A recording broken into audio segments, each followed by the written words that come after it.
दिल्ली के Narela industrial area से इस वक्त एक बड़ी खबर आ रही है। खबर ये है कि यहाँ पर एक जूते की फैक्ट्री जो है उसमें आग लगी है। प्लास्टिक के जूते बनाने की फैक्ट्री है। इसी तौर पर हम आपको तस्वीरें दिखा रहे हैं। देखिए इस वक्त जो है अभी आग पर काबू पा लिया गया है। हालांकि अभी अंदर कूलिंग का काम जारी है और इसमें जो कैजुअलिटी की बात आ रही है निकल के तकरीबन 2 लोग जो हैं उनकी पुष्टि हो गई है आधिकारिक रूप से कि 2 कैजुअलिटी हुए हैं। इसके साथ ही 20 लोग जो है वो बुरी तरीके अंदर से झुलसे हुए थे और उसी स्थिति में उनको यहाँ पास के ही राजा हरिश्चंद्र अस्पताल में भर्ती कराया गया है।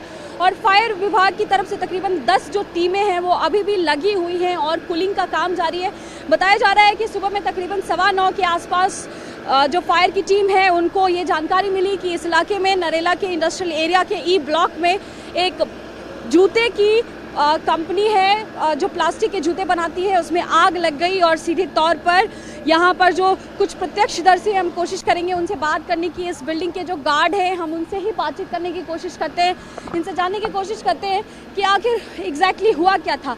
बात करने की स्थिति में है? नहीं, एकदम एक बैग कुछ हुआ मेरे को समझ में नहीं आया। क्या एग्जैक्टली क्या हुआ? कुछ ऊपर से उड़ा, गेट नीचे आ गया, पता नहीं चला कि क्या हुआ? नहीं, हाँ क्या आदमी अंदर से बाहर आने लगा, भगदड़ मच गई, बस इतना ही मैं देख पाया। इससे और उस वक्त कहाँ, मतलब क्या हुआ ऐसा?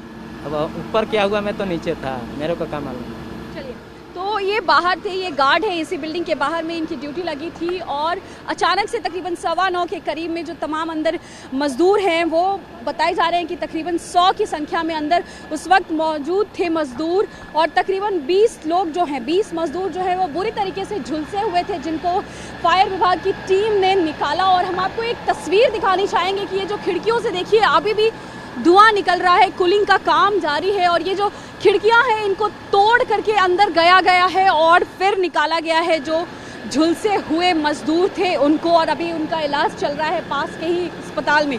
तो सीधे तौर पर इस वक्त दिल्ली के नरेला से ये बड़ी खबर है और हालांकि आग पर अभी काबू पा लिया गया है लेकिन अभी भी कूलिंग का काम जारी है। तो सीधे तौर पर बता दें कि 20 लोग जो है वो बुरी तरीके से जख्मी हो गए हैं और वहीं 2 लोगों की मौत की पुष्टि हो गई है। इसी एरिया में और भी दूसरी जो तमाम फैक्ट्रीज हैं उसमें काम करने वाले जो लोग हैं हम सीधे तौर पर इनसे बातचीत करेंगे। और बातचीत करने की सबसे बड़ी वजह यह है क्योंकि जिस तरीके से फायर सर्विस की टीम ने उस बिल्डिंग में जिसमें आग लगी है, जो फैक्ट्री है, उसमें जो ढांचा था और जिस तरीके से फायर एसेंशियल्स की कमी बताई गई है और उस पर सवाल उठाया है, उससे कहीं ना कहीं कई सारे सवाल खड़े होते हैं। तो हम आपसे ये जानना चाहते हैं आप यहाँ किस फैक्ट्री में सबसे पहले काम करते हैं, कितने सालों से कर रहे हैं, क्या नाम है? हम तो आई में काम करते हैं, कृष्णा नाम है मेरा। क्या दिक्कतें होती हैं फैक्ट्रीज के अंदर काम करने में? क्या बहुत एरियाज जो है वो क्लॉस्ट्रोफोबिक फील होता है, मतलब घुटन होती है? बिजली की मारे से हो जाता है, ये बिजली को फॉल्ट होता है उस वजह से ऐसा हो जाता है। वैसे और कोई घुटन वगैरह महसूस नहीं होती यहाँ पे इतनी। और हम लोग काफी दिनों से काम कर रहे हैं, कोई अच्छी दिक्कत है नहीं कोई। आप बताइए आप लोग को किस तरीके की दिक्कत होती है अंदर फैक्ट्री में काम करने में? कोई दिक्कत होती है क्या? कुछ परेशानियों को झेलना पड़ता है? नहीं मैम, दिक्कत तो नहीं होती है, ये सब शॉर्ट सर्किट की वजह से हो जाता है और दिक्कत तो जगह के हिसाब से ही रखा जाता है। ऑफिस जो आप लोगों का है, जो फैक्ट्री की बिल्डिंग है, उसके अंदर में क्या आग लगने के वक्त में जो कहा जाता है ना कि आग पे काबू पाने के लिए तमाम मशीनरी होती है, वो अंदर है? रहता है जी, रहता है। आपके ऑफिस में है भैया अंदर आपकी बिल्डिंग फैक्ट्री में?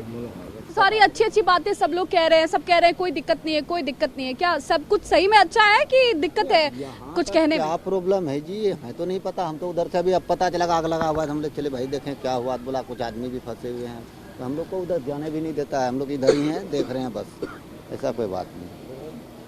चलिए, तो ये कुछ लोग जिनको आपने सुना, सीधे तौर पर ये जिस तरीके से चीज़ों को कह रहे थे कि इनकी यहाँ पे इनकी फैक्ट्रीज, इनकी ऑफिसेज में तमाम तरीके की व्यवस्थाएं हैं। हालांकि जिस तरीके से ये लोग अपनी बातों को रख रहे थे वो भी अपने आप में कई सारे सवाल खड़े कर रहा है। क्योंकि आमतौर पे ऐसा होता है कि ये जो तमाम मजदूर हैं वो अगर इस तरीके से अपनी बातों को रखते हैं, अपनी दिक्कतों को रखते हैं, तो जो फैक्ट्री ओनर्स हैं, जो फैक्ट्री मालिक हैं, वो कहीं ना कहीं इन पर कुछ कार्रवाई ना कर दें। तो कहीं ना कहीं ये भी इनके दिमाग में है और इसकी वजह से शायद ये चीज़ों को रख नहीं रहे हैं। लेकिन जिस तरीके से फायर सर्विस की टीम के अधिकारियों ने सवाल उठाए हैं, ये अपने आप में कहीं ना कहीं कई सारी चीज़ों की ओर इशारा कर रहा है। नरेला इंडस्ट्रियल एरिया में लगी आग पर इस वक्त बातचीत करने के लिए हमारे साथ दिल्ली फायर सर्विस के रीजनल ऑफिसर मौजूद है। सर, आग लगने की खबर कब आई, क्या कुछ उस वक्त स्थिति थी? 9:35 36 मिनट की ये कॉल हमारी फायर कंट्रोल को मिली है। उसके बाद में इमीडिएटली 4 गाड़ियां हमारी अलग अलग आसपास के स्टेशन से डिपार्चर हुआ था उनका। और जब वो आए थे तो उस समय जो है 2 कैजुअलिटीज़ अंदर ट्रैप्ड थी, जिन्हें हमने अपना सीढ़ी लगा के निकाला है, और बाकी टोटल 70 के करीब लोग पहले मौजूद थे जो अपने आप ही थोड़ा असिस्टेंस दे के उन्हें अपने आप आ गए थे बाहर। सर ये बताइए, क्योंकि जिस तरीके का संकीर्ण रास्ता है, काफ़ी मुश्किल हुई फायर टीम को भी रेस्क्यू करने में, क्या अंदर की स्थिति क्या थी जिस वक्त टीम के मेंबर्स आपके गए, तो अंदर क्या माहौल था? अंदर धुआं भरा हुआ था, फ्लेम्स थी, तो और सबसे जो 2-3 मेन रीज़न ये थे कि जिसमें एक तो धुआं काफ़ी ज़्यादा था, और सीढ़ी और एक ही सीढ़ी होने की वजह से एंट्री एग्जिट उसी के द्वारा थी, और उसके अंदर भी माल रखा हुआ था, तो वो बड़ी दिक्कत का सामना करना पड़ा। और जो छत के ऊपर इन्होंने अनऑथराइज कंस्ट्रक्शन की हुई है और 2 फ्लोर बनाए हुए हैं, जिसकी वजह से धुआं उसके अंदर ही ट्रैप हो गया और निकल नहीं पा रहा था, जिसकी वजह से जो है सांस लेने में दिक्कत हो रही थी। अभी क्या स्थिति है? आग क्या पूरी तरीके से रुक गया? अंदर कूलिंग का काम चल रहा है? अभी कूलिंग का काम चल रहा है, अंडर कंट्रोल है फायर। सर ये बताइए कि जिस तरीके से ये रास्ता था और जितनी मशक्क़त लगी, क्या ये बिल्डिंग इस तरीके से लग रहा है अगर बेहतर तरीके से बनाई गई होती, इतना कॉम्पैक्ट नहीं होता तो ज़्यादा इजी होता? हाँ, एज पर नॉर्म्स बने अगर बिल्डिंग तो हमें भी फ़ायदा है, और लोग ट्रैप भी नहीं होंगे, और सबको फ़ायदा होगा। कैजुअलिटीज़ के बारे में कोई जानकारी? कैजुअलिटीज़ भी नहीं होंगी अगर प्रॉपरली इनमें फायर इक्विपमेंट्स लगे हों, प्रॉपर एग्जिट एंट्री एग्जिट हो, तो इस तरीके के हादसे से बचा जा सकता है। अंदर कोई फायर इक्विपमेंट मौजूद नहीं था? बेसिक मौजूद है, फर्स्ट एड इक्विपमेंट्स हैं। हम सिवियरिटी से डील करने के लिए नहीं है, नहीं, उसके लिए स्प्रिंकलर सिस्टम है, होज रे सिस्टम है, हाइड्रेंट सिस्टम है, वो नहीं है इधर।